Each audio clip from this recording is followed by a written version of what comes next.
It turns out they were merely the pancreas of horror. Friday the 13th movies just confused me. Where are these kids' parents? Crocodiles are blameless and without sin. Elves. That was nothing compared to the one where my parents were killed by Pikachu. I've also deduced that they are the product of a disturbed android experimenting with some black goo that evolves into a similar life form in the future. How the hell did you deduce that? I mean, it's pretty obvious when you think about it. That's why this franchise is called a genetically engineered life form. Franchise? I am the world's greatest detective! My parents were actually killed by the Mars Attacks aliens. And that really shouldn't surprise anyone. This is an RPG, meaning we are the only person in the entire world who is capable of doing anything or accomplishing anything. One quest has you sent to a haunted hotel, but really, what could possibly be terrifying about this? This game is all about talking and character stuff and various vampire philosophies and, Sweet merciful crap! Ah! Okay, just need to get myself together. I mean, just because this place is haunted by a pissed off ghost doesn't mean I should be scared.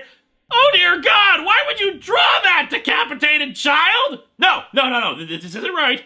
I'm a goddamn vampire. I will not be scared by ghosts and, for the love of, why am I in Freddy Krueger's boiler room? What is hurting me? I'm a goddamn vampire. I don't care how many lamps you throw at me, I'm not gonna review them. Okay, that's it. Screw this place. Screw your vases. Screw your credenza. Screw your falling elevator. Screw your stupid pictures you keep throwing at me. Screw your chandelier. Screw your pots and pans. Screw your weird ass ghostly flashback and creepy music and creepy laughing. No, I'm not gonna get out. You're gonna get out. Come on, Jack Torrance, come and get me. Who's Johnny now, asshole? I'm a goddamn vampire. I'm a vampire. I'm a vampire.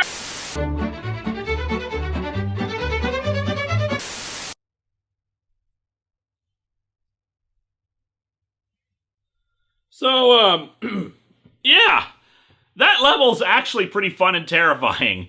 Admittedly, some of it is basic jump scares, but I'm a sucker for haunted house stuff, and frankly, it's refreshing just to have a spooky house after the murder basement. Jor-El informs Zod about him having a natural birth, which pisses him off. They fight each other, and man, Zod just gets wailed on. Then again, he is fighting Russell Crowe. Fighting round the world. I will find him! Somatic reconditioning apparently involves getting covered in CGI goop and being launched into space. Sure, it's phallic. Why wouldn't it be? After accomplishing nothing with that sequence, Jonathan goes out to talk to Clark, reminding him that he needs to keep his powers a secret. What was I supposed to do? Just let him die? Maybe. Fuck you. Fuck you. Fuck you forever. Fuck yourselves. Go fuck yourselves, you fucks. He's right. Clark has a point. We're not your parents. Fuck off. On my world, it means hope. Well, here it's an S. Well, Lois, on another planet, this means peace among worlds. You can take it to mean whatever you want on this one. After 20 years? I'm betting the only thing they've ever stopped was when the Emperor wanted to rename Coruscant Palpa Planet. And that's only because they convinced him it'd hurt the brand recognition. Stop using ellipses! Our hero, ladies and gentlemen. There aren't enough vegetables in Bullock's diet, and now I can prove it. So, what if, like, Batman wasn't really a bat, man? Rhododendrons. Ew, who was eating the apple with bat poop on it? Gotta say, guys, Pokemon Sun and Moon look really damn awesome. Following behind the bat is a cheetah. And a wild boar. The wild boar, one of the most feared of jungle predators. Actually, from the brief research I did, wild boars are apparently omnivores and their animal prey doesn't get much bigger than snakes, fish, and rodents. Although I suppose this is just the marketing department trying to sell us Pumbaa as an action star. you. You thought you were getting out of this without having your ass kicked, but it is I, JoJo. By the by, guess who survived his time in hell is one of those great kind of badass lines to someone who thought they already won. Right up there with, I lived, bitch, you're already dead, and bet you thought you'd seen the last of me. Next up, instead of another fruit pie comic, we have a little advertisement comic. A freakish one. Kenner reveals how the gang caught Spiromania. Oh, Spiromania is running wild!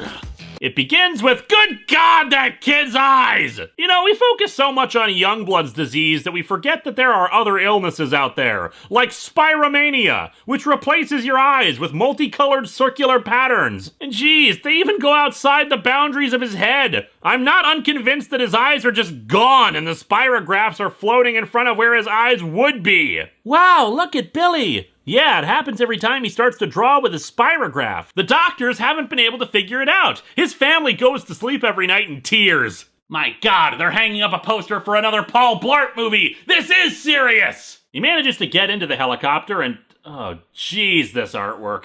Okay, first of all, his body has been compressed. He has no torso now, just goes from shoulder to hips. His feet are pointy like elf shoes, and apparently he's entered Mount Olympus from Xanadu. I eagerly await Ben Reilly singing Suspended in Time. Freddy versus Gordon Ramsay. Yeah, I know we're done with Nightmare on Elm Street. I just like the Freddy versus gag. And let's see what information the internet provides me today. Jet fuel can't melt steel beams? He's contacted by Dr. Trainer on an ATM that has huge buttons and a chair in front of it for some reason. Just because it's futuristic doesn't mean it's practical.